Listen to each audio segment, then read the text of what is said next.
Muchas veces se escucha decir a las personas, especialmente a niños y adolescentes estudiantes, que no les gusta la historia porque les parece aburrida o innecesaria. Pero es fundamental conocer los acontecimientos que ocurrieron en nuestro planeta antes de que nosotros estuviésemos en él. Esto nos da una visión mucho más clara de nuestra realidad actual.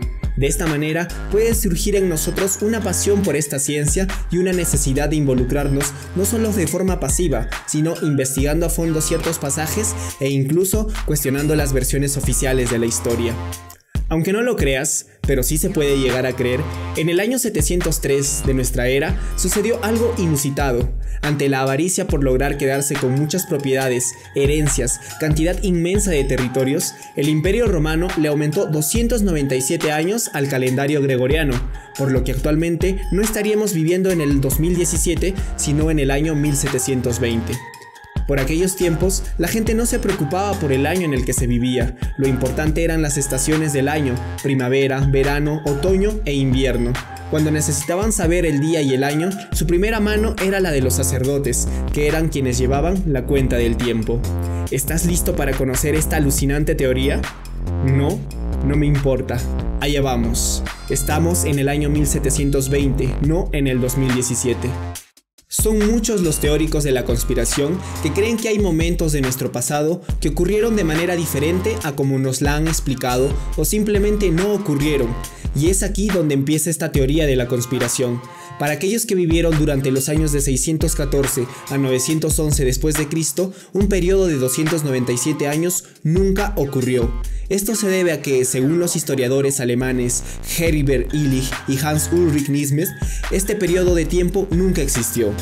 El historiador alemán Heribert Illig publicó por primera vez en 1991 que sobran 297 años en la línea temporal, por lo que no vivimos en el año 2017, más bien vivimos en el año de 1720.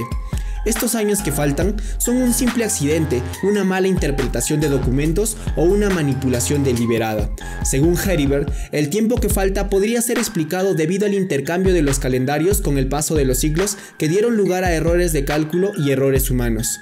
Incluso, después de siglos, el tiempo faltante solo debería ascender a días o meses, no a 297 años. De hecho, un simple cálculo revela que el Papa Gregorio cometió un error, se acumularon 13 semanas y no 10 días en el calendario juliano. Esto fue claramente un error humano, pero ahora la pregunta sigue siendo, ¿y dónde se fue el resto de años?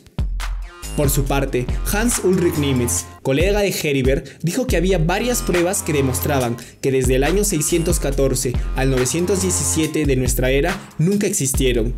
Por ejemplo, la catedral de Aquisgrán en Alemania, supuestamente construida en el año 800 después de Cristo, tenía ciertas similitudes con la arquitectura de otras catedrales construidas 200 años después.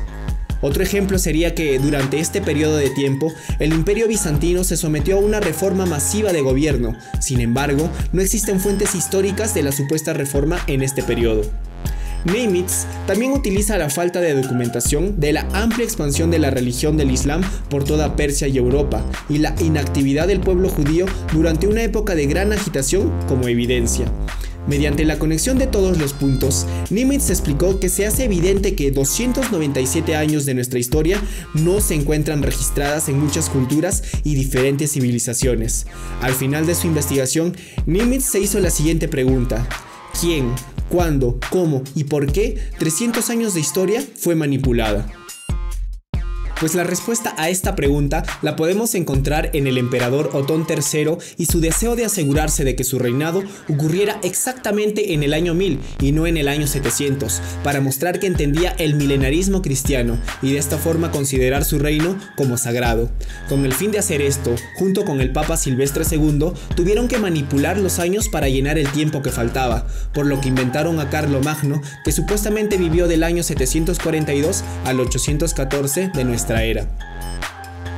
Uno de los principales motivos para dudar de la hipótesis del tiempo fantasma es que resulta muy difícil creer que las personas de esa época no se hayan inmutado cuando se les anexaron casi 300 años a sus vidas. Sin embargo, se estima que solo el 15% de la población sabía leer y apenas el 5% escribir. Además, la única forma de acceder a un libro era en las bibliotecas de los monasterios, por lo cual eran casi inaccesibles para la vasta población. Y si a eso agregamos que nadie poseía un un reloj y que para saber la fecha debían pedirla a un sacerdote, podemos darle el beneficio de la duda a esta hipótesis. Los historiadores de esa época dependen de los documentos escritos, muchos de los cuales han resultado fraudulentos. Incluso el historiador alemán Horst Fuhrmann ha mostrado documentos falsificados por la Iglesia Católica Romana. Si esta teoría fuera cierta, ¿en qué año realmente hubieses nacido? Deja tu respuesta en la caja de comentarios. Apollo 69